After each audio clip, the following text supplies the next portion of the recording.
Hello and welcome to the Justin Hamilton podcast. On today's episode, my good friend, the fabulous Adam Richard, and I will be talking about the latest Spider-Man movie.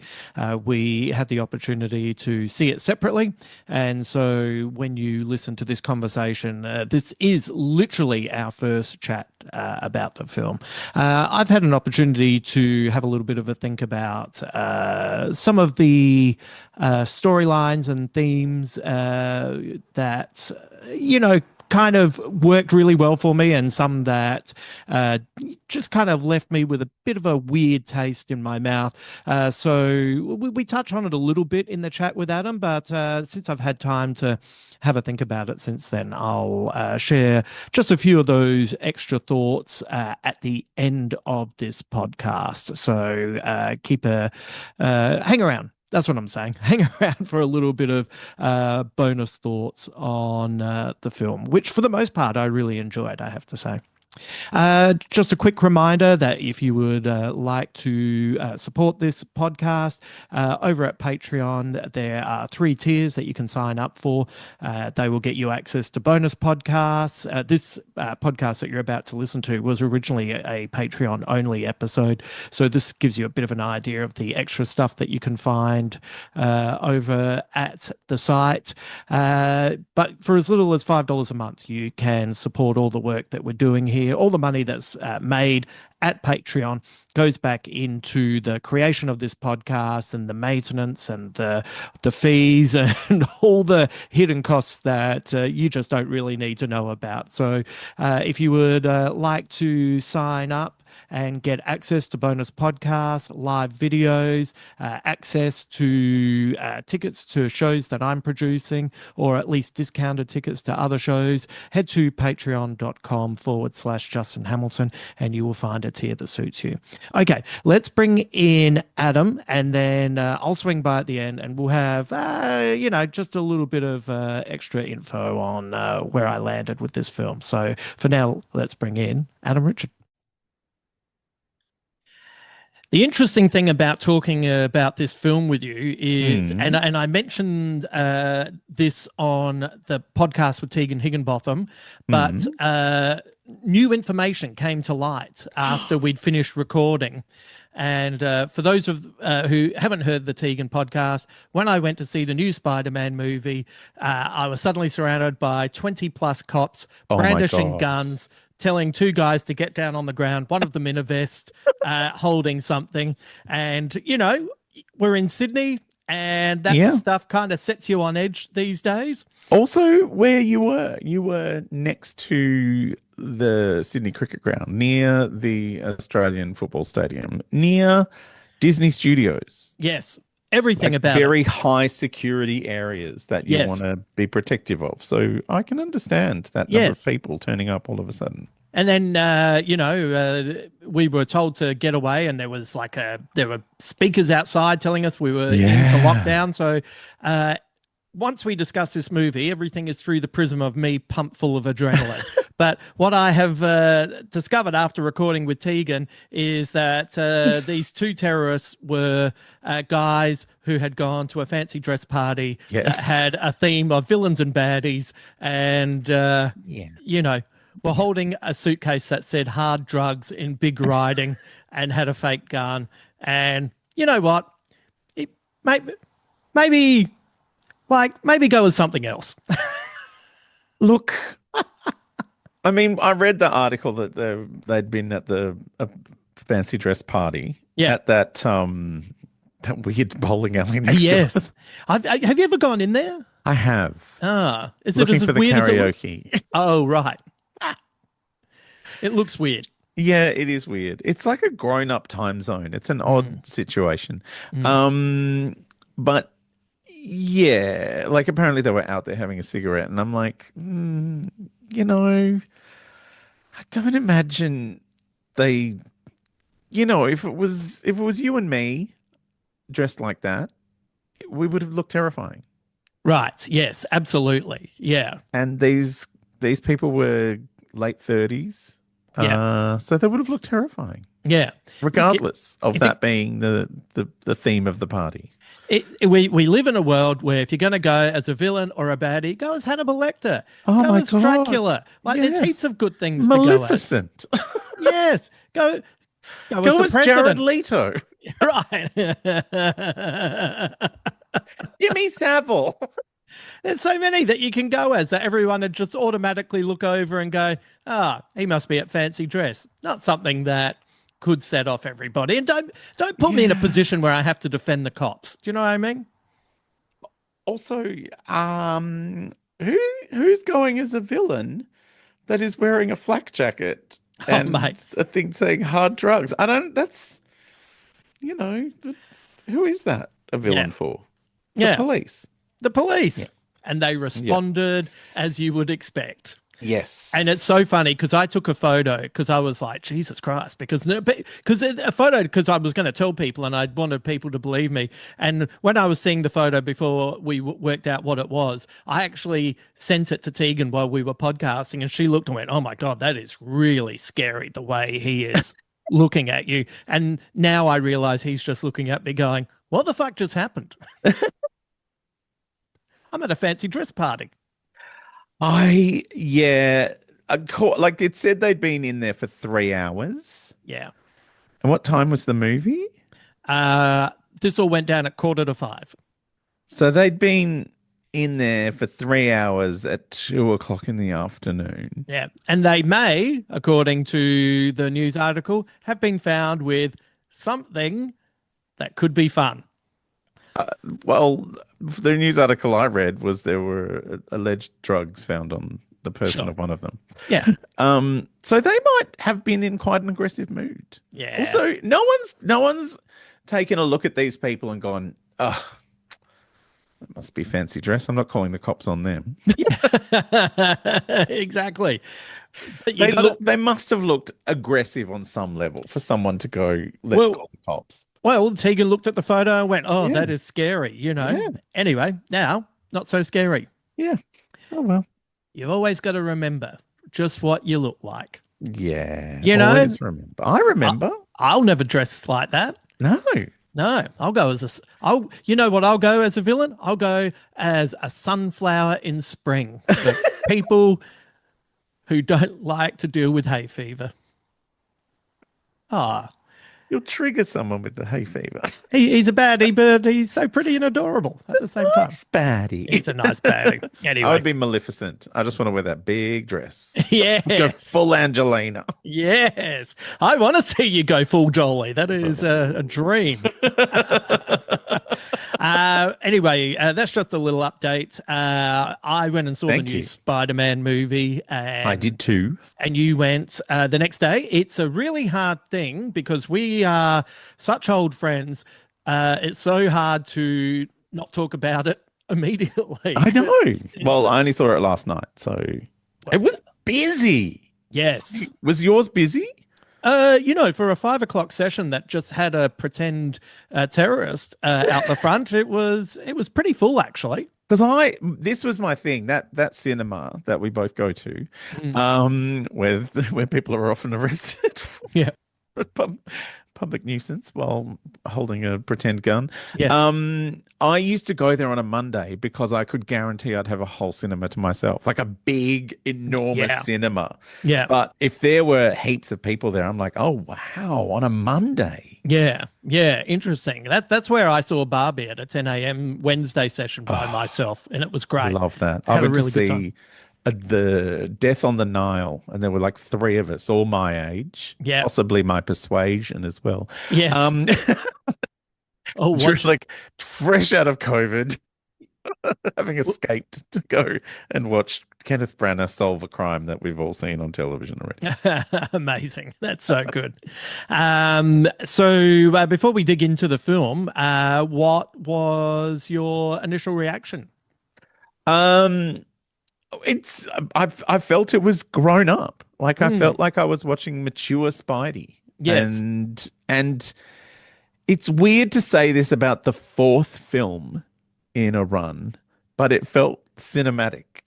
And that makes me wonder what was wrong with the other 3. I never felt that. Well, I kind of get the impression that Destin Daniel Cretton Yeah. is quite a good director. Yeah, he's a proper filmmaker. Yeah. I enjoyed Shang-Chi. I thought Wonder Man was wonderful. Yeah. R.I.P. Oh, season I can't two. believe that got like picked up and then dropped again. Like a hot potato. Yeah, there must be some people behind the scenes at Marvel just furious that Wakanda Forever made enough money that they have to make another Black Panther movie because I'm starting to get some mildly racist vibes here. Yeah. I mean, there has been a new person take over, and maybe this is you know, spraying wee everywhere. Mm. Like a dog.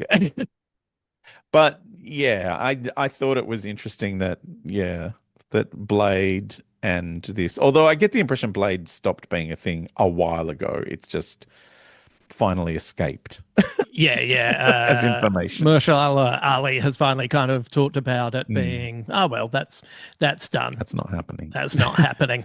Yeah, this is it's kind of a interesting film in that I quite enjoyed it while I was watching it, Mm, and I quite enjoyed a lot of the performances, yeah.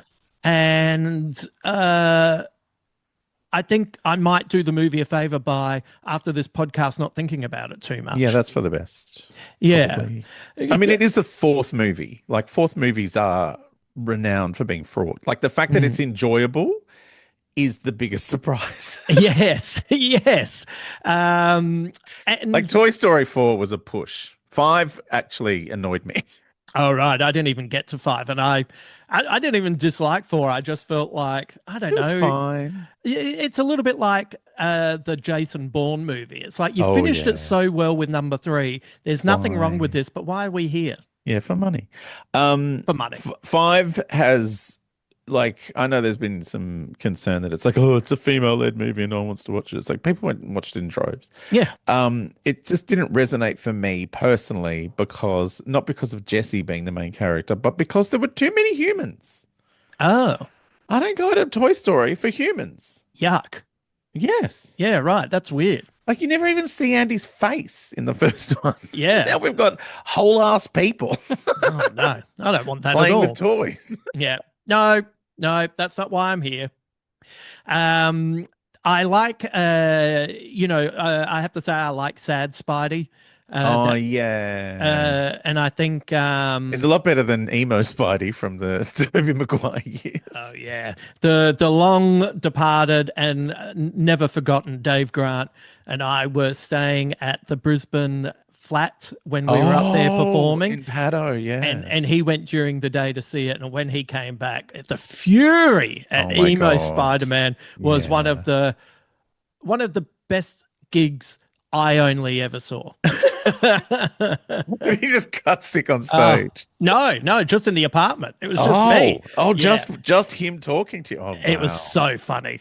Just so funny watching Dave Grant walk up and down, gesticulating and being Yes, that would have been angry about it. fun. It Oh was my great. God. At the top of a hill. At the top of a hill. But it's interesting because this movie really jumps into it at the very beginning. Yeah. And I remember talking to our friends Mitch and Troy at All Star Spider, All Star Comics, many years ago, and one of them had suggested they'd love a Spider-Man movie to just start with him rounding up lots of villains in little cameos, and you really get a sense that time has passed since the last film, and he's going about and doing his thing. Interestingly, a touch of the Daredevils. He's constantly got little scratches on him and bruises, so he's doing it hard.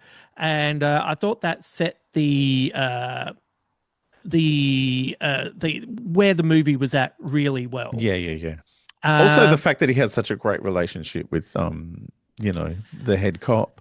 Like Jean DeWolf, who is one of my favorite characters from when I was growing up, and the fact that it is Tina from God, what's her name? I've just Lisa Colin Zayas. Zayas. Yeah, She's but so she's good. married to David Zayas from Dexter. Dexter, who also turns up in Oh The Bear. yes, Yeah. yes, they're married in The Bear. Yeah, Yes, and there's that's such a right. beautiful relationship They're there. You so go, cute. and I have to be honest, I had no idea she was in this, and when Mm. she turned up, that the movie got a massive tick from me Yeah. immediately because she's so good. She's great because And she's like a proper New York actor as well. Like yes, that's kind of what you want for a New York cop is a New York actor. I know The Bear set in Chicago, it's a whole other thing, but yeah, she's been, you know, in the trenches in New York, like doing heaps of theater. I listened to a great interview with her once on a cookbook podcast of all things. Um, and just hearing her talk about, you know, just thinking she was never going to get any further than, you know, she was loving doing all this theater work, mostly off Broadway. But, you know, she saw her husband making all this, you know, making all these TV shows and movies and things, and just thinking, well, you know, this is it. You know, he's doing well. I'm enjoying my work, but I'm never going to kind of hit it. And then The yeah. Bear happened, and now it's like, whoa. And she's so great. Like, she's such a brilliant actor. Like, you believe every moment that she's in. Like just her talking about, you don't even know my kids' names. And it goes, I know that one's called Puppy. Yeah, so funny. And to be honest, I think there is a point in the middle of this movie where it sags a little bit under the expectation of being a Marvel film. Oh, yeah. And we'll get to that. And part of the reason I think it kind of sags is she disappears for a big Yeah, chunk yeah, of yeah. it. She And goes missing. and that dynamic that is set up so early is one that I just wanted to keep coming back to it throughout the Yeah. film. I've got to say though, for a film that tries to jam in so much stuff, Mm. um, I think it's done a really good balancing act where you're never kind of going, oh God, why do we have to have this bit? Like even the cute fun bits with Florence Pugh. yeah, like that like she's so glorious. You're just like, yeah, I would spend all day with you, even though you're and just her describing like this is not big enough potatoes. Oh yeah, yeah. She's great. It's once again, it's a little bit like this did feel like in the best parts of it felt Mm. like uh in in a way a little bit similar to the Superman movie, which Mm. was, and you were the one who described this to me initially, like picking up a random issue off the Yeah. newsstands Yeah. and being immersed in this world. And I loved it when, stories would have, Spidey's spider sense would go off and it's because Thor was flying overhead Yeah. or, it's a lived in world. So Yeah. I actually didn't mind him Yeah, because you've got catching Frank up. there, the Punisher just wandering around, which now this is something I didn't realize, but so Gary, my partner, is a little bit younger than me, maybe a whole decade. Oh, you dog. But he was saying it reminded him of the Spider-Man cartoon that he used to love. Oh, So yeah. his Spider-Man cartoon that he loved was the 90s one, which had a long serialized kind of storytelling, like episode to episode to episode, things kept continuing. Whereas for me, it's the 60s, 70s one, Yeah. That's my Spider-Man cartoon. But yeah, I saw online the other day a clip from that Spider-Man cartoon, which featured the Punisher Mm. and Spider-Man having the spider powers take over, but he becomes like fully Spider Face and the eight Oh, arms. well, you know what? I have to be honest. That's where I thought this was going. Yeah, I thought so too, but we just got the black eyes and Yep. the and squirty webs out your bum. Yeah. Yeah. I don't know about. It's got to be. I want it to be Astro Boy style, like an actual spider. That's where it Yeah. comes from in a spider. Yeah. Yeah. Let's. If you're going to do it, let's do it properly. Let's do it. Like, I did like the throwaway comment where he referred to him as Peter too. yeah, Yeah, I also liked, when the Punisher arrives, Mm. they've obviously been crossing paths quite a yeah. bit. Staten And Island. But remember Staten Island? Yes. That's really funny. And I'm like, did we see that? Was that a thing? Was that in a TV show that I missed? Or no, I think they actually did a good thing of suggesting a storyline, and we didn't have to see Yeah. it. which is what they could have done with that whole what's the name? Scarlet Witch thing in the Doctor Strange movie Oh that yeah, drove us mad. But yeah, instead, they were harkening back to a TV show where she was acting in a completely different way yeah, that yeah, we'd just seen. So it's like, is this even the same character? Don't hark back to things that we've seen, and then it's not like we didn't even need to see it because it's yeah. not the same. Anyway, it's me whinging about bad continuity. Well, it's also if you're going to marry yourself to continuity, Yes. you have to marry it. You Yes. can't. It's you can't get married and then have an affair with it. Yeah. you know and but I liked all of that, and also I'm just happy for a Holland Bernthal reunion a couple of weeks Yeah. after the Odyssey. Like I these know two. that's what Carrie and I was saying. It's like it's like they're the only people who are allowed to be in movies now. It's Yeah, Holland Bernthal and Zendaya. That's it. yeah, That's all we want. that's all we want. And How do we get Holland and Bernthal into Dune 3 at some point? they can be in the Oh, we've background got somewhere. Pattinson. Pattinson's there. That'll do us. He'll help out. He'll help out. But I just think they have such a good natural dynamic together. Once again, is this Frank Castle the same as the one in Daredevil? Maybe not quite, but close. Well, look, he's not as that when he gets angry at MJ looking in the cupboard of Yeah, his dead family, it's like, oh no, that's the guy. that's him. He's still here.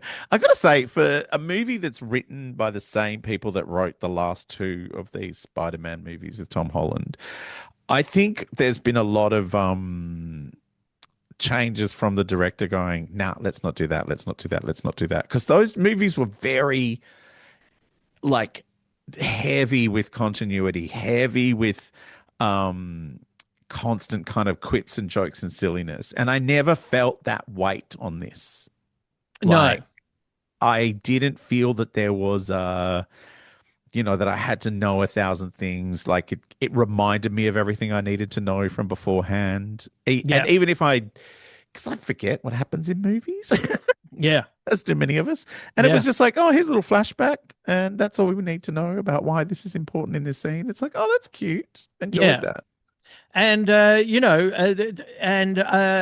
seeing this version of Peter Parker as a loner, and just pushing himself to the limits, trying to do the right thing, and I also kind of quite like the continuity. It kind of gets back to I think it's the original Spider-Man with Tobey Maguire, where there's a scene where all the New Yorkers are throwing shit at the villain, standing up for him, and I kind of like the street level people really dig this guy. Yeah, the like how spoilery are we going here? We're going full spoilers. Oh, okay, so that scene at the end when leaving the hospital. Oh yeah, Frank is having too much fun upstairs. yeah, it's cute. And Peter Parker being able to leave and actually kind of see how much of an effect he's having on the people while he gets out of there. Going back to the Department of Damage Control, you bring Travis Tillman in. He's so good, and immediately you go, I don't trust you. No, not in the slightest. Not in the slightest. I did have a mild disappointment that the hand had already been dealt with. Like I would like. Although they did come back again. They did come back again, but and when you least expect them, it's like, oh, they're part of the gang now. Like what? But that also was a thing that made me go, don't trust that guy. He's doing something weird. Yeah. And then also, he's like, oh, the hand are here. They're part of our thing. So you're like, oh, hang on. Yeah. And they don't just do what they're told. For those of us deep in the continuity of the comic book world, it's a red flag immediately. But Travis Tillman's fantastic. Well, we've had the hand in Daredevil. Like they've turned up on the telly. They've been in the Marvel Cinematic Universe. So we've got, and we also see them at the start of the movie being, one of the many people that have been kind of knocked over by that he's been taking down. Yeah. Yeah, there's there's a version of this film that even though I enjoyed this, there's a version of the film that you know I guess it's because a lot of the press was saying it gotten to grassroots, Yeah. and so to see that he still kind of has AI that he talks to Oh, and Naomi Watts, his mum. his mum. His Yeah. mum from the the tsunami movie. Yes. I think that's the first time I saw Tom Holland in a film, and Oh, he was like 12 or something, wasn't he? He was a something like that. kid. Yeah, Yeah. that's a really good, harrowing film that Oh, I I don't want to watch a harrowing film. will only watch once. Oh yeah. It was really well made, like it was Yeah. really good, but Yeah. the I guess he still kind of has AI, and I Yeah. guess that is that's just the Marvel universe. Yeah. Like, we're not actually going to get the guy who sews his suit Yeah. and doesn't have AI. Oh, he's got a printer for his suit. He's got like a little Yeah. Yeah, I printer know. at home. It's the future. I know. It's just a little bit tech heavy for You know what I my liking. loved? And this is something you're not even going to have any concept of. But you know that opening scene where he jumps on the roof Mm, and he shoots a whole bunch of people and one of them goes off and he whips them back on. mm. It's so much like the Spider-Man video game. And Oh, that is one of the most fun things to do in that game is sometimes you'll land on a roof and it's like, how many of these villains can I get before one of them notices I'm here? They oh, start right, hitting me in the head. right. You're shooting webs everywhere and you're knocking people with your elbows and and it was like, oh my God, this is like the game. It's so fun. It's so fun. Oh, right. Well, you know what? I didn't even quite realize that it was like a video game. Like sometimes you watch something and it feels Yeah. like a video game, but I I didn't know feel that way. it's a great video game. Like Right.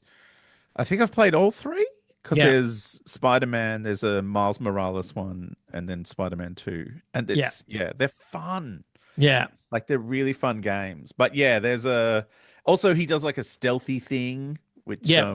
which is like climbing around on roofs, which he does a bit of in here, Yeah. where they don't know where he's up there, sort of thing. So yeah, I was quite enjoying the fact that it looks like the video game, but was, had a bit more fidelity to it, obviously. Yeah. It's a Right. great big fat film.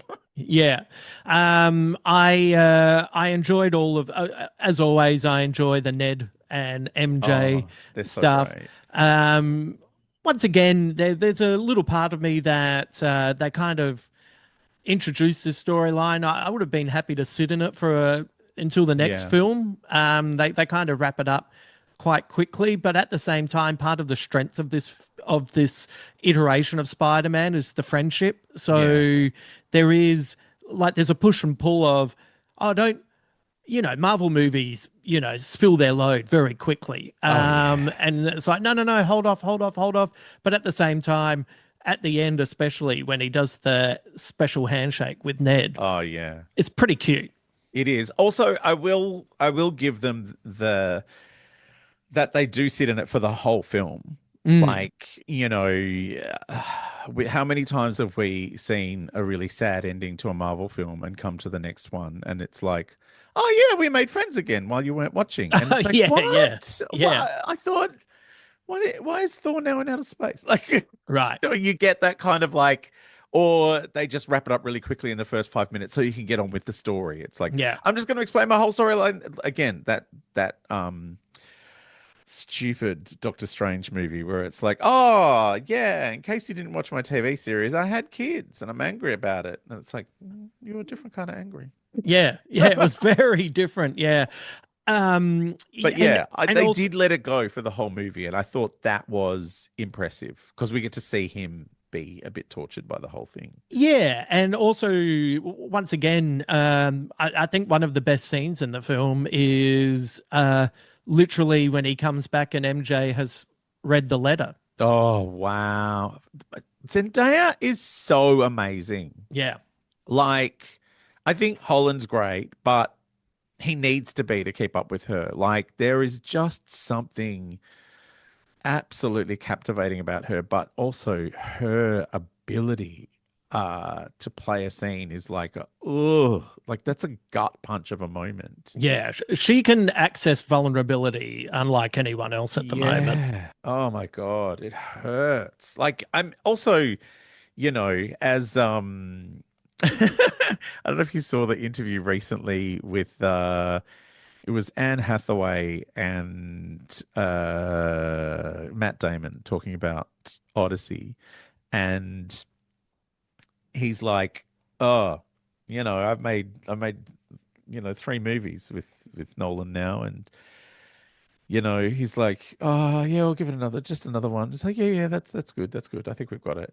And he goes, there are at least three times when he turned the cameras on Zendaya and was like, perfect, Yeah. perfect.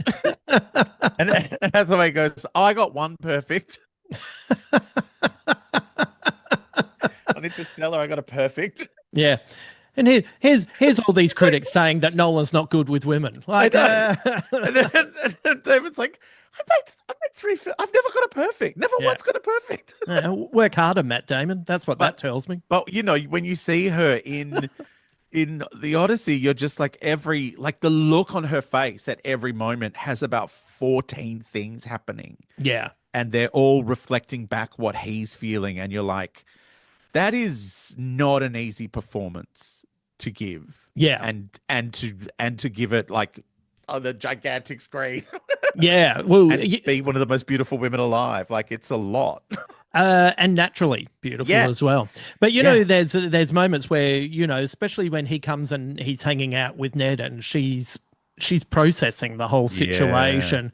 And I also, once again, this movie gets a lot of little touches right. I particularly enjoyed the moment when he's leaving and she says, be careful, Peter. And Ned's like, his name's Peter.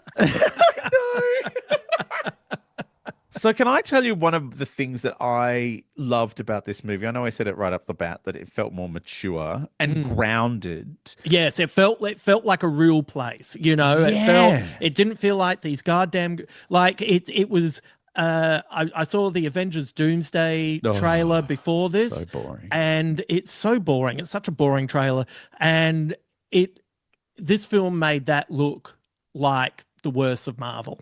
And also it makes the previous three films look like the chemistry between these guys notwithstanding, like they were just standing around in a big room and being filmed from cameras from miles away. There's so much close up in this.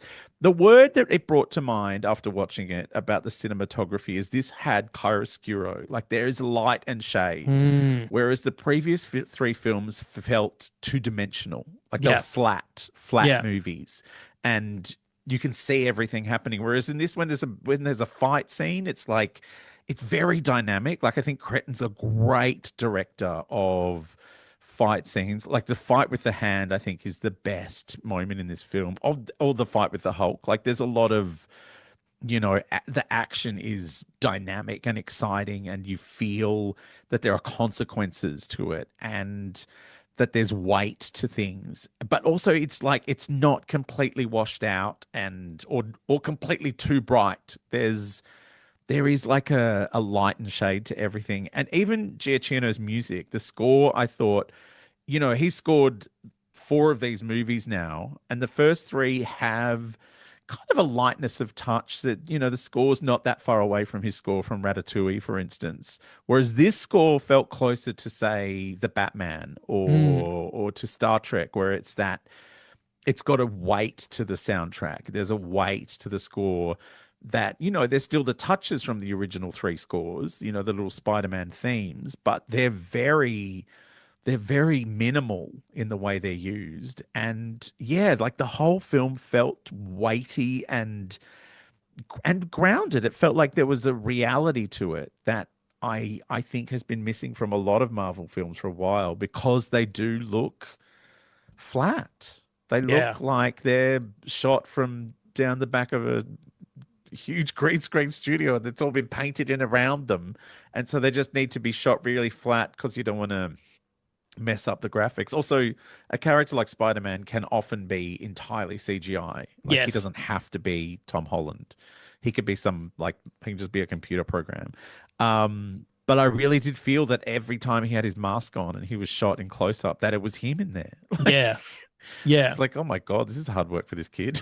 Yeah. Even the Mandalorian doesn't have to turn up for that. Yeah. Yeah. Exactly. Like, there's three people credited for that part. Yeah, it's so funny. It's so true as well. I wish Cretton, in hindsight, had directed the last film, because I think Oh, the reason the last film works at all is because it is full of excellent actors. oh, And it's so good. is Spider-Man possibly? I'm just Mm. throwing it out there. Is Spider-Man possibly the the pop icon character that's had the best actors consistently? Oh my God, yeah. It must be Even close. even back to Nicholas Hammond.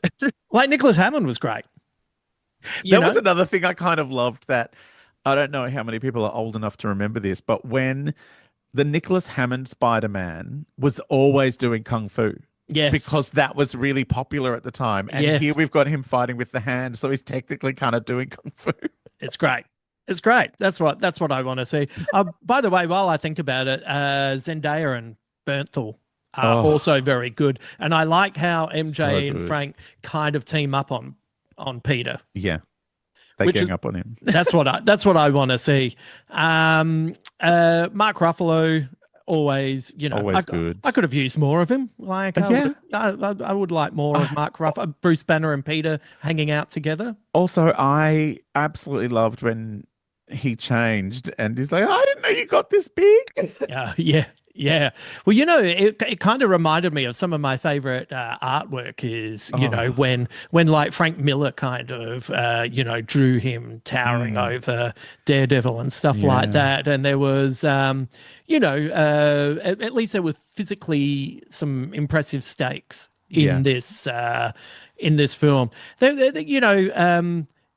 It's interesting that we've come a long way from The Dark Knight, where Bruce feels really bad about using surveillance to save the yeah, day, whereas Peter Parker's just fine with it.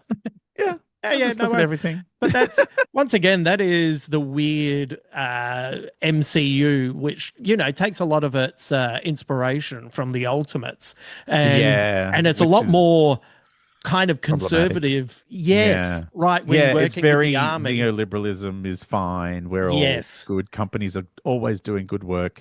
It's the American government we can't trust. yes. It's such a weird It vibe. it's so bizarre, and it's because even the Avengers in the back in the day were constantly having Mm, trouble with the government yeah. interfering, and now they just all kind of work together. And I sometimes wonder, is that a belief system, or is it just easier for storytelling choices to just, oh yeah, yeah, they work with the government?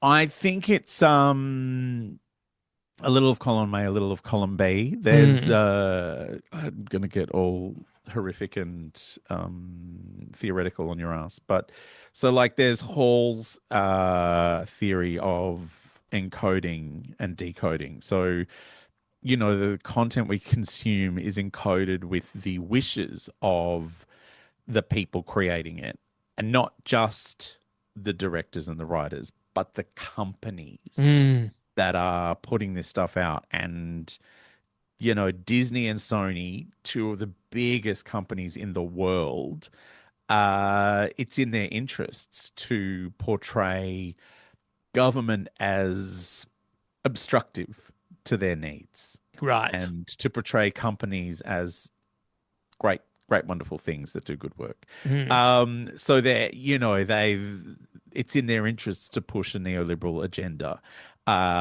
So you have to kind of step back and go, has that been encoded for me to decode as something that uh, I don't believe in, or am mm. I resistant to this piece of work because of that, or eh, do I accept the attempted brainwashing that's going on? Like, there's a whole lot of ideals behind who benefits from this kind of messaging, and Yeah.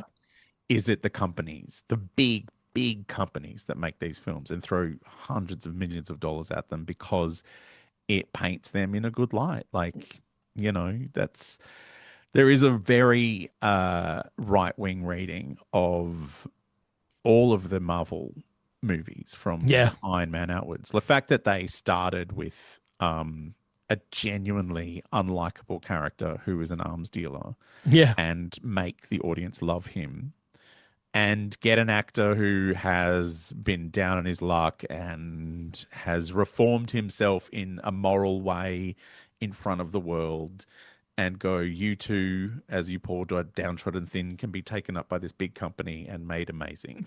Yeah. It's yeah, there's a subtext to all of it that is troubling. And you know, we've been to screenings of very bad films and seen completely brainwashed people clap and cheer Yeah. because they think that, you know, seeing someone turn up as someone from the Fantastic Four is the best thing that could ever happen.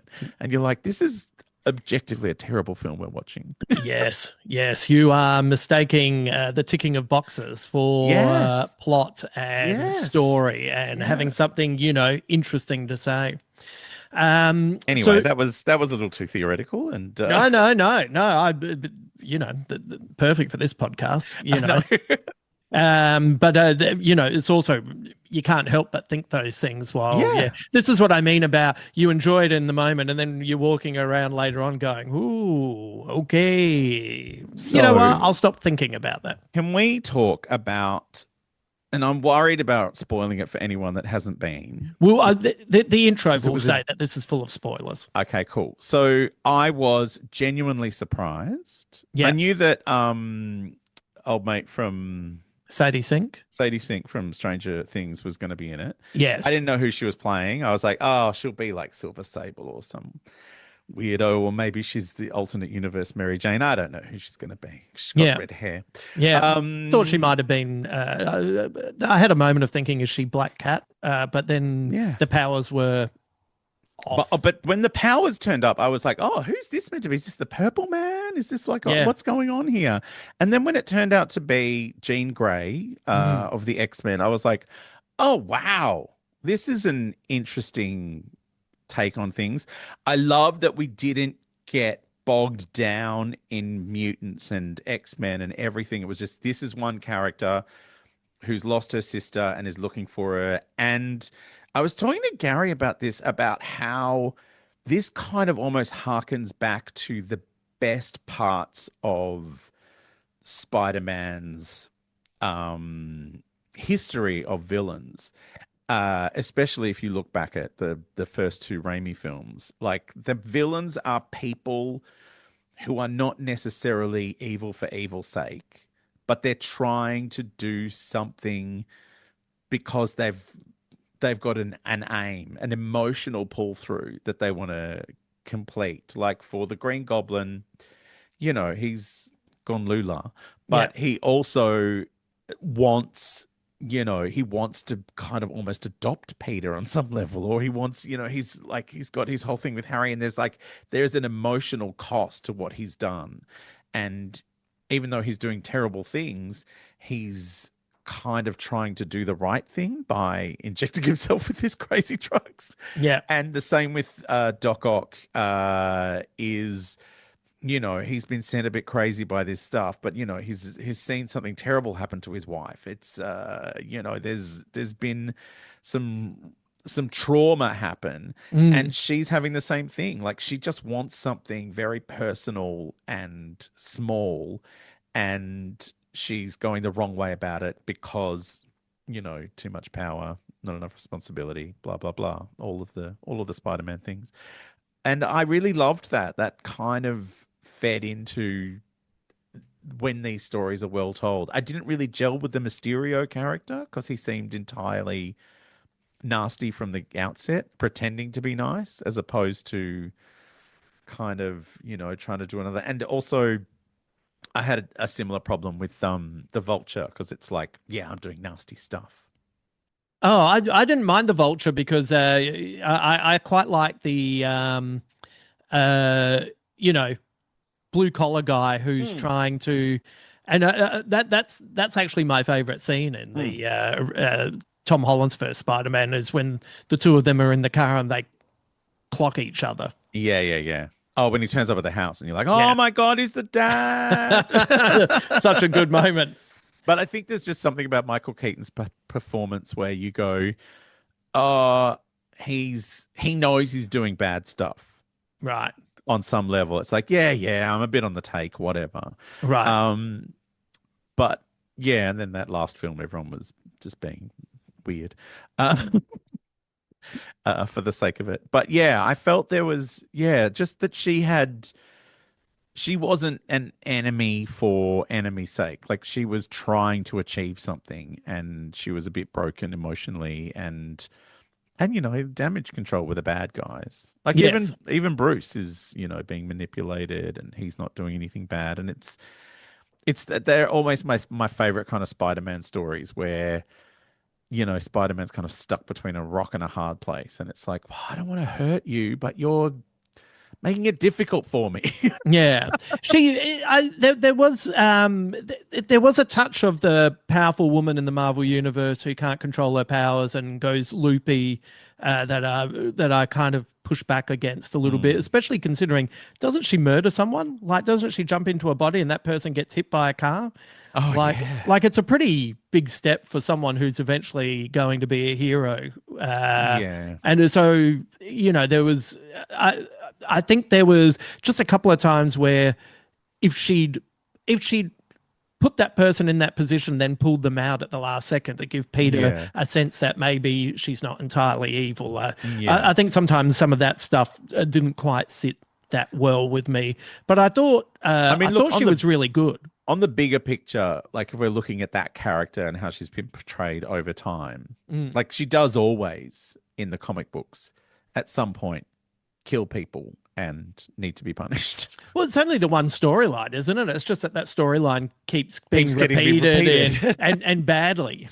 But yeah, I guess it's that thing of like, that's now her character throughout time. Like, whenever she gets this will be something that they've seeded that later on they can go, oh, she needs to be taken care of. Right. Poor Jean Grey. Like, it's just Jean Grey. Just a tough time. I'm in the middle of weirdly reading that original X-Men run where she's being manipulated by Mastermind. Yes, and the Hellfire Club, isn't it? Yeah. Anyway, sorry. No. It's talking about Sadie Sink and what a great job she did. Well, I thought she was really good. Yeah, and I'm looking forward to seeing more of Jean Grey whenever they get around to. I read a Doomsday. Who knows? Like, I hope she's not.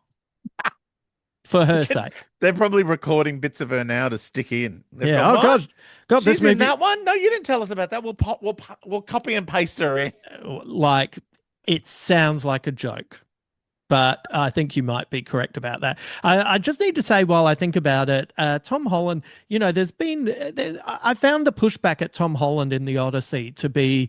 Everyone's entitled to their opinion, but it has felt like a consistent misread of that character who is reactionary for the majority of the film. Telemachus is sad. Like, he's never known his dad. He wants to find out more things. Like, it's, And he's on the receiving end of a lot of scenes because that's the character. And I actually think you see in the film, you see him go from a boy to, there's that scene where he says, come back in through the front door as a prince. And he does seem bigger and he does seem more established, That scene where, like, Bernthal gets to the end of telling him the story of what happened in the horse, and he's just got tears streaming down his face, and you're like, oh Jesus, this story's gone on for ages. yeah, but I think I don't know. I think people don't understand that acting isn't always just saying lines. Sometimes it's receiving. It's I think also in the Odyssey, one of the best moments is the myriad expressions or the thoughts going through Anne Hathaway's head as Penelope when Patterson almost gets in under her defenses. And you see it all through her eyes and her face, and reacting is acting as well. I think it's the bigger part of it. Like, remembering your lines and having an emotion while you say your lines is hard, but what's even harder is not going dead in the eyes and having a nap while someone else is talking. Oh yeah. I've got to say, I've said this before, but one of my favorite scenes in cinema history is Pierce Brosnan standing on the mountaintop while Meryl sings an entire ABBA song at him, and he has to look chagrined for the entire 3.5 minutes. Yeah, and he's there. He's there the whole time. But I think people gravitate more to Tom Holland in this, but it's his film. Yeah, and he's not being the ebullient, fun Spidey that we've seen in the last three films. Like, the jokes are really shaved back. Like, his performance is kind of, you feel that weight of responsibility, and even though it's being told a lot with the captain saying, "You sure you need a day off, and don't you ever rest?" And it's like, but you feel that from him. You don't even need that dialogue to feel that. Yeah, he feels tired. And once again, in a movie with all these big set pieces, I think close to, one of my favorite scenes is when he's sitting there with Jean Grey in his mind after she's met his, his memory of his aunt, and the two of them are just sitting there. It's such a their acting is just fantastic in that moment. Yeah, all three of them are great. Like, it's even though Marissa Tomei sometimes, I think, are they trying to de-age her for some reason? Like, she's an imaginary person. No, I think that's how she looks. Amazing. Unbelievable. I think that's one of the best moments in the first Tom Holland one, where Robert Downey Jr. is going, "Whoa, your aunt!" I know. Why didn't you tell me, mate? And then when they've got like the dates of her birth and death, and I'm like, she's 60. What? Yeah. Things have changed. It's like that meme of the 60. Golden Girls going around. You find out they're all 22 or something. Yeah, no, they're our age now that we are at this point. And the mum was the youngest. And the mum was the youngest, which is so funny. But for the most part, I just really enjoyed this. There was a lot going on. There was, as I said, there was a part of me that was like, maybe I would have enjoyed no X-Men, or no, just kind of a little bit more focus on the Spider-Man universe. But having said that, this is what they presented us with, and I think for the most part they did a pretty good job. But also, like, the fact that she was from the X-Men was not, like, if you didn't know the X-Men or you didn't care about the X-Men, it doesn't matter. It's just some girl called Jean Grey who has psychic powers, and that's fine. And we don't have that kind of rammed down our throat. That's the kind of Easter egg that I like in one of these films, where it's like, if you know, you know. Yeah. But if you don't, it doesn't impact the narrative at all.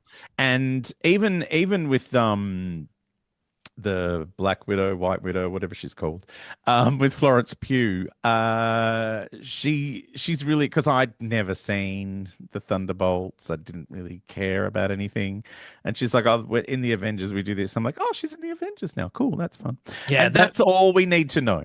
Yeah, that was the reveal at the end, that they were the new Avengers. Yeah, I don't care. Yeah. Well, that was, that film was, it was fine. Yeah, but you know what? It was better than a lot of recent ones. So I think that guy directing another thing, like, possibly someone in it. I was reading; they were really excited about doing it. Anyway, how did you feel about the, I'm going to call it underwhelming, post-credit sequence? Oh yeah, like I just prefer that they just didn't do them, because I guess it's hinting that he's going to end up off planet again on Battleworld or something, or I don't know. It was kind of like, I've really enjoyed seeing Spider-Man in this environment, and now you're taking him into space again, and it's like, just leave him here, leave him where he was. He doesn't need to be there. And they really need, like, if you've got Punisher in there, and you've got Black Widow, get Daredevil in there. I want to see Spider-Man and Daredevil hanging out. He was in one of them already, but as Daredevil. I want to see them. Daredevil, yeah. If you've got Punisher, I want to see that dynamic. I would love to see I'd just love to see a crime movie with Oh, all of those characters. I think that would be fun. You've set up Tombstone, yeah, bring back Scorpion, yeah. you know, make it, and I love it, the lived in feel to this, I was disappointed there wasn't more Tombstone, to be honest. He's one of my favorite characters. yes. It's such a fun character. Like, have you kept up with any of the comics where Nah. Robbie's son? Oh yeah. Like, so he and Peter were sharing a flat for a while, Yeah, I and remember then that. Robbie's son was getting married to Tombstone's daughter. Oh, of course. Whole deal, and I was like, I love this. So dumb. It's that soap opera Yeah. world that makes it so much fun. Yeah, you expect Marlena to turn up at any minute, possessed by a demon. I thought I'd throw some runs at you of the original Spider-Man comics Oh, that I thoroughly enjoyed. Spidey. Those early, going back to, I think it's like the 1975, when I didn't realize this, Jerry Conway as the writer was 19 years old. Yeah, he was a kid. He was a kid, He was a kid. and that's Hammerhead gets introduced in that era. Yeah. You get the night that Gwen Stacy died. Oh, You get the introduction of Punisher, first appearance of Man Wolf, the near marriage of Doctor Octopus and Aunt May. So great, and that's all Ramita Senior artwork, isn't it? it's Largely. it's some Ramita, but it's also Gil Kane. Oh, Gil but Kane's you so know who good. it is, big time, is Ross Andrew, Yeah, who Ross Andrews great. who might be my favorite Spider-Man artist. Oh, really? Maybe. Did you ever read Vigilante? No, I did not. That was a lot of Ross Andrew Yeah. over at DC. And I really loved that at the time because it was, again, the most street level thing. He had no powers. He was Yeah. kind of Punisher light. Yeah. Um, Wasn't not on the spectrum like he is in Peacemaker. no, that it's the same costume, but very different guy. Like Very he was like a DA, and like all films, gritty films in the 80s, and The Punisher and Vigilante, they murdered his family. Yes. Now he's back for revenge. The Fury. That's what my sister and I, when we used to be doing the dishes, I kept going, they murdered his family. Then he learned the ancient art of butter knife twirling. And now he's back for revenge. You do that voice really well. I'd spin the butter knives in the kitchen. And your sister would stand way back. She'd be like, you're an idiot. That era finishes around 147 to 149 with the Spider-Man's clone, which is such a great story. And the Jackal was a great villain. And, it's funny. It's like so many bad things came out of that, but it was good back then. I know, it was fun back then. Yeah. Was that DeMatteis and Sal Buscema? No, I think that's still Ross Andrew and was that a later Jackal iteration when it moved Yeah. over to Spectacular Spider-Man? Well, that I was about to say, I really loved the Conway and Buscema and Mike Esposito, those initial issues of Peter Parker Spider-Man.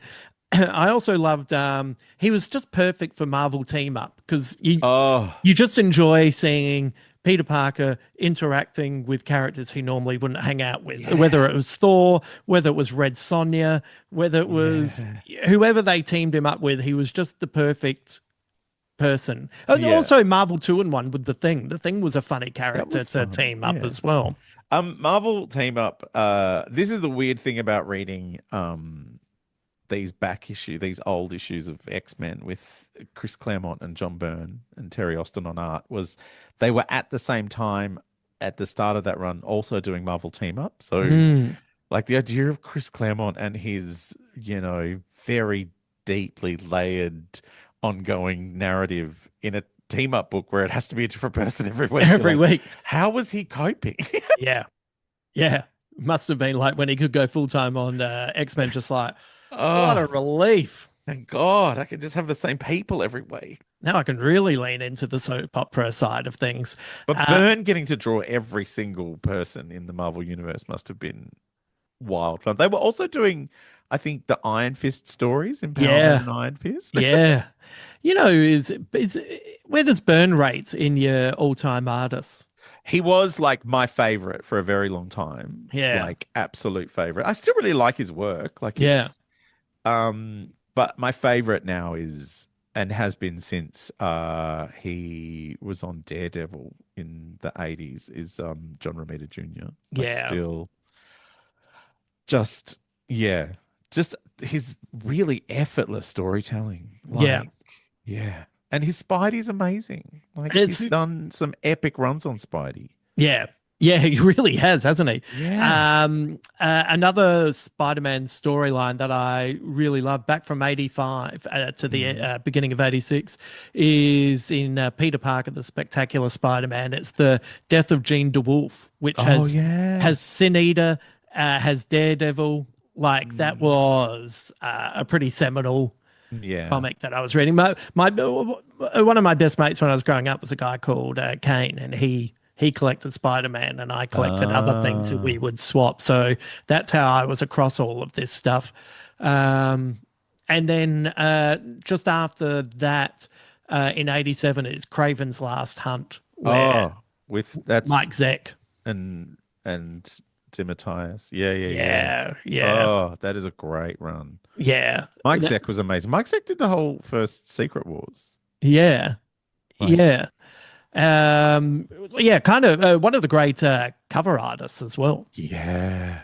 You know, Like so really kind of up there with Bernie Wrightson with creating like a three-dimensional character just out of a few lines. yeah, Like you actually saw the weight and the musculature, whereas yeah, others just like they were hinting at it with a couple of lines. But this was like, oh no, these are these are three-dimensional characters. yeah.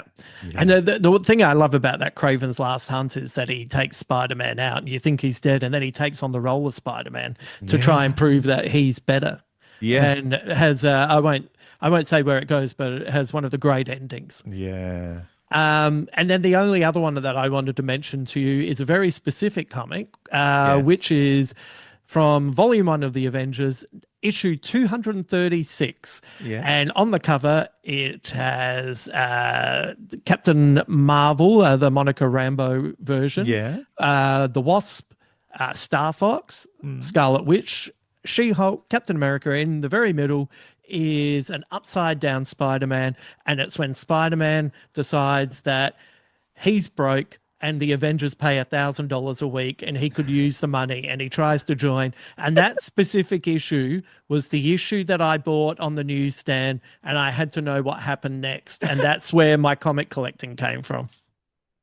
Oh wow, that's great. See, Yeah. I'd always loved Spider-Man as a character and I loved the cartoon, but I'd never bought the comics until well into the 80s. Hmm. My first comic, American comic, I think was a Fantastic Four after watching the cartoon was on in the mornings, and Yeah. so I saw there was a Fantastic Four, and that's where I fell in love with John Byrne.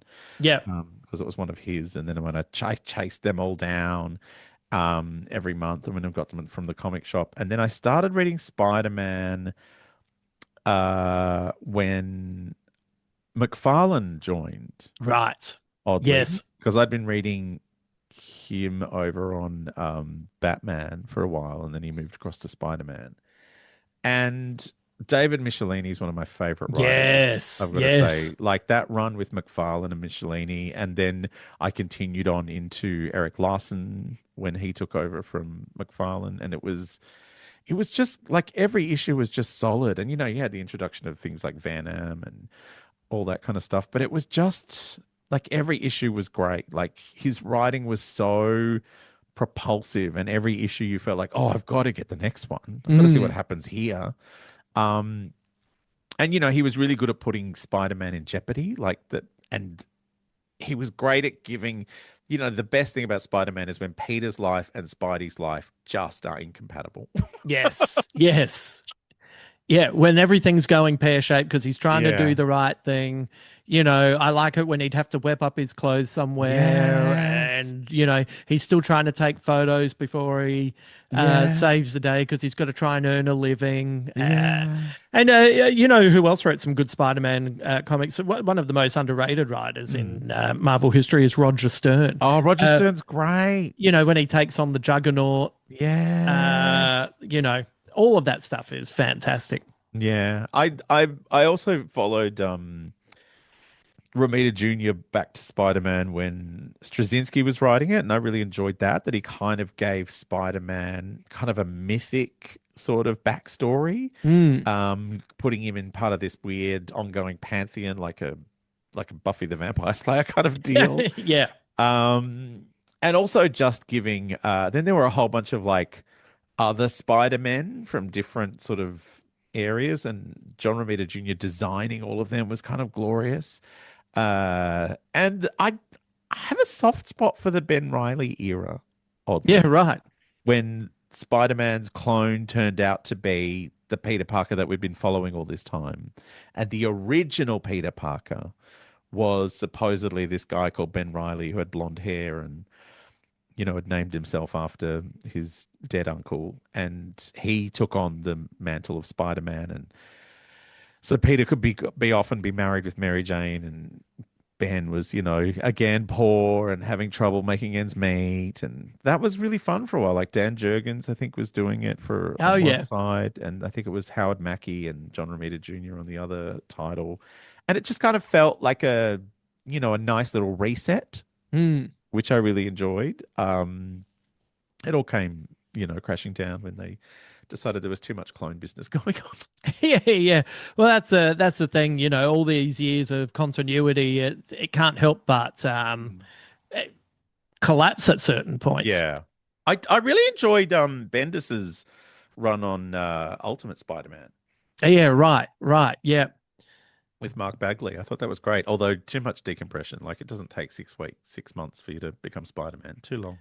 Oh yeah. Like, if there's anything we learnt from All-Star Superman, just you can do it in 4 panels. Let's Oh get my on. God, yeah. Let's get into the good shit. Pop it in a caption up the top and we'll be done. Yeah. Yes. Yes, the little thing at the We top. dealt with that for decades. Yeah, it was great. That's all you need. Just like 4 lines written at the top Great of the power comic. comes great responsibility. His uncle died. Let's get into it. Let's go. Oh, look, he's hanging out with Thor. This is great. All right, I should let you go because you have been at uni all day, and I have. I'm and still you here. finished it. So thank you for jumping on at the last second. Where can people find you, Adam? In the gutter usually. No, He's back. AdamRichard.com.au is my main website. There's links there to my podcasts, and also there's a cute little diary where you can see where I'm on, and just click on a date, come and see me. I'm around. He's performing live again. You can see him I in the know. flesh. And doing like odd gigs, like I'm hosting like a Bears night. Yeah.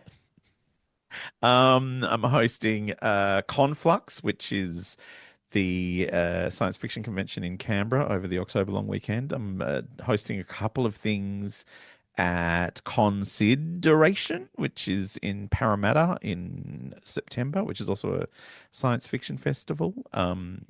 A pop culture festival in down near Wollongong, Shell Harbour City Stadium, ShellCon Mania 2.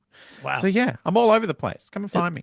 It's amazing. You went from I'm not gigging anymore to doing all the gigs. It's impressive. It's been so weird. Like you were responsible for one of them. I was like, oh, yeah, I'm going to do gigs again. And then you ring me the next day going, oh, do you want to come and do this gig? And I'm like, where are we? In Gosford and on the 28th. That's like, it. Yeah, sure. Yeah. Come on, Juzzy, let's hang out in Gosford. Why not? So we've never been able to say it before, so we might as well say it now. I know. I would do gigs with you all the time. Let's go and hang out together. Let's book a tour. Oh yeah. The lock up your mothers and fathers tour. Say hi to your mum and your dad for me. Ring Road. We'll get it all done. Yeah, we'll make it all happen. All right. Thanks, mate. All right, anytime. Thank you to my good friend Adam for helping me out with today's podcast. Yes, lots of interesting thoughts about this film. I'll get the negative stuff out the way because I have to stress I did enjoy it a lot more than my little gripes would. People can kind of focus on the gripes, and I, for the most part, really enjoyed it, especially considering it was just after that all that stuff that went down at Moore Park. What a crazy event, and even though it turned out to be guys in fancy dress. Man, I'd never want to get used to cops pulling out guns and yelling at people to get down on the ground. Look it up on the ABC website if you want to read more about it. But whew, man, I was definitely sitting there bouncing with adrenaline all the way through the film. So it's probably taken me a little bit longer to have all my thoughts coalesce into something that makes a little bit more sense. So a couple of the gripes. One is I'm just a little bit sick of Marvel Universe stories having women with incredible power, you know, be murderous and crazy. And I know she was going for revenge in this, but she does injure a lot of people. She does murder someone, I'm pretty certain, when that car hits that person. Possessing Mary Jane, maybe that's as far as it could have gone because that is gross. But within the confines of the story, I did really like the moment that Peter explains to Mary Jane that happened because even though she was possessed, it's a fundamental foundation of Peter that he's a good guy and he doesn't want her to feel bad that he was in any way taking advantage of her. And even though it's not his fault, he still apologizes. I thought that was such a nice moment, a well-written moment, a well-acted moment. I feel like that could have been the worst thing that Jean Grey did. But look, it's just a trope that's used so often with strong, powerful female superheroes in the comics and also in the movies that I could have done without that. That was just a bit too much for me. Otherwise, the introduction of Jean Grey, I thought was handled well, and I did, when I think about it, like that as a way into this version of the X-Men that we'll see in the Marvel Cinematic Universe. Yeah, so I would have avoided that. At first I was a little bit down on them rushing Peter reconnecting with Mary Jane, but actually, I feel like I'm actually wrong about that because one of the real strengths of this film is the friendships, and I like their dynamics. For me, the best scene in the film is after Mary Jane has read the letter, and I think the two of them are so good in that moment. I also like Spidey hanging out with them and Mary Jane gently admonishing Spidey that Ned can handle the truth, and all of that stuff is that's all been the best stuff throughout this iteration of Spider-Man. It's all been the smaller moments, it's all been the character moments. Sometimes the action can just leave you a little bit but so fast tracking that so they can be pals again. And also, I think there's probably a good message in a movie that is aimed at a broad range of people, especially teenagers, that it's good to have friends and you don't have to do things alone. I think that's, even if you're taking it in on a subtle level, I think that's a good message for kids to hear. So, you know what? I did like that. I think that's a good thing to have out there. But yeah, for the most part, I think it's a pretty good film. I personally would like him to be less tech friendly. Like like Tobey Maguire's Spider-Man, he is poor. It's a struggle. But this is the MCU, so I guess there is it's more of a science fiction universe than when Sam Raimi made his original Spider-Man. So I guess having tech is not that out of the ordinary. But I've been talking to cult author Garth Jones, and we both agreed that the flippant use of being able to use surveillance to save the day, like it's interesting, isn't it? Because it is like we've come a very long way, and not necessarily in a good way. Where in the Dark Knight, that is a moral conundrum, and even though you know Batman chooses to use that, he's about to lose one of his closest allies through this use of the technology. And, the fact that he does it as a one-off and then destroys it is, it's a justification, and then he moves on from it, so it can never be used again, even though it would be handy for him. This Spider-Man's just fine with it. He's just swinging around using it.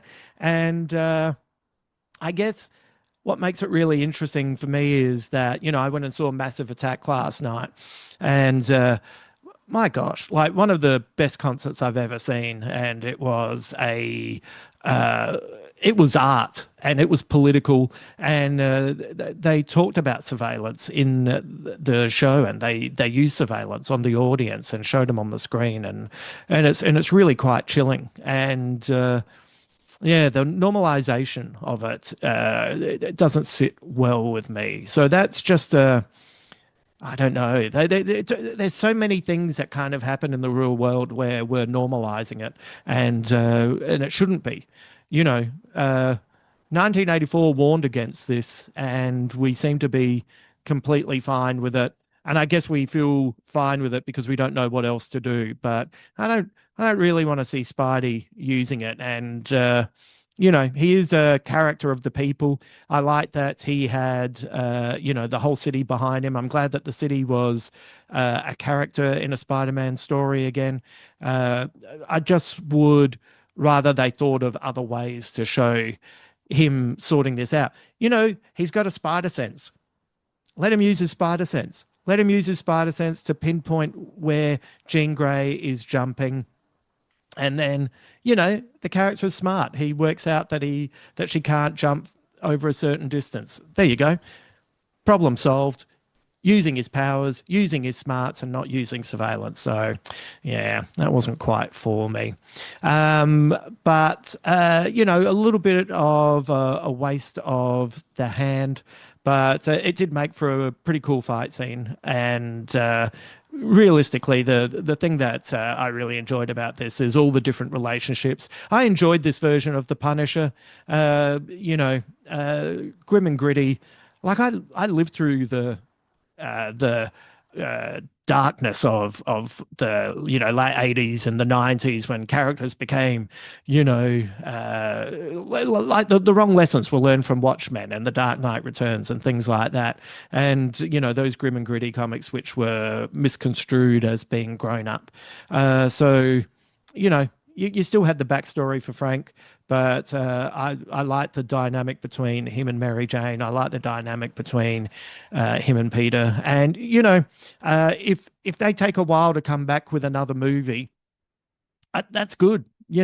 Like if it takes another 3, 4, 5 years, get the story right. Make sure you can line up all of these characters. Bring in Matt Murdock. Like, Matt Murdock needs to be in this universe. I know he was there as the lawyer, but Daredevil, Punisher, Spider-Man, I'd love to see further stories where it is a gang warfare. Bring in some of those grounded characters.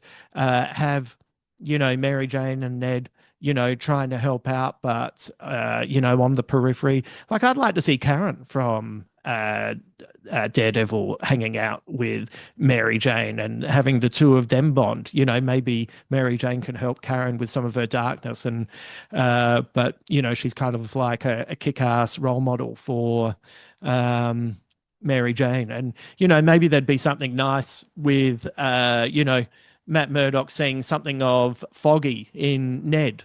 You know, like the characters are the thing, and they've done a really good job, especially in this film, reminding us of that. Get away from the Universal shenanigans, keep it street level, and yeah, and have fun with the natural dynamic that these characters and actors have. So anyway, that's where I'd like to see it. God, I'd like to see Jessica Jones talking to Spider-Man. Like imagine the two of them, Jessica Jones and Mary Jane, hanging shit on Peter. Like that's a funny dynamic, you know. Bring in Luke Cage. Like these are all the characters that I want to see hanging out in that world. So anyway, they are just some extra bonus thoughts for you. All right.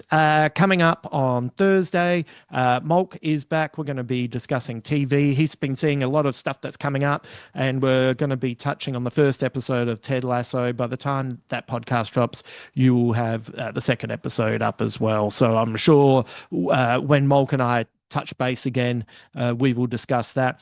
And I'm thinking that maybe we'll cover Lanterns episode by episode. So I'll kind of look at what my kind of timeline is and the schedule, but maybe we'll. I'll just look 1, 2, 3, 4, 5, 6, 7. Yeah, maybe I can do that.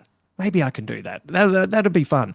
I really enjoy doing those one-offs for The Bear, and at least this is weekly, so it won't be as big a stretch for me to get them all done before spoilers ruin everything. So, yeah, maybe that'll be something to look out for next week. But we discuss Lanterns on Thursday as well, and I finish up Sugar, which gotta say, I'm a fan. I'm standing by it, and a few other things as well. So that'll come out on Thursday. As I said earlier in the podcast, if you'd like to support the work that's done here, head to patreon.com/Justin Hamilton. And for as little as $5 a month, all the money that is spent there goes into fees and equipment and all the other hidden stuff that you don't need to know about. And it keeps this podcast running, and also gets you access to bonus podcasts and live shows that I've filmed, one-offs, things like that. So if you'd like to do that, that'd be great. Also, if you are listening early enough to this podcast before 10 a.m., my newsletter, which is free to sign up for, specifically for any friends in Melbourne, there's going to be a little promo of Tegan Higginbotham's new show and a bonus little code that will get you 25% off tickets to her Fringe run. So if you would like to get access to that and, get a little review of Massive Attack and some extra things, head to my website, justinhamilton.com.au, sign up on the front page, and you'll be able to, it's free. I need to point out it's free. It comes out every second Tuesday at 10 a.m. and it's stuffed full of goodies, and it's there for you whenever you feel like reading it. Okay, I better get going. Thank you for listening to this podcast. Let me know what you thought of Spider-Man. If you've seen it, I'd love to hear your thoughts, and I'll be back on Thursday with Mulk. All right, take care. Until then.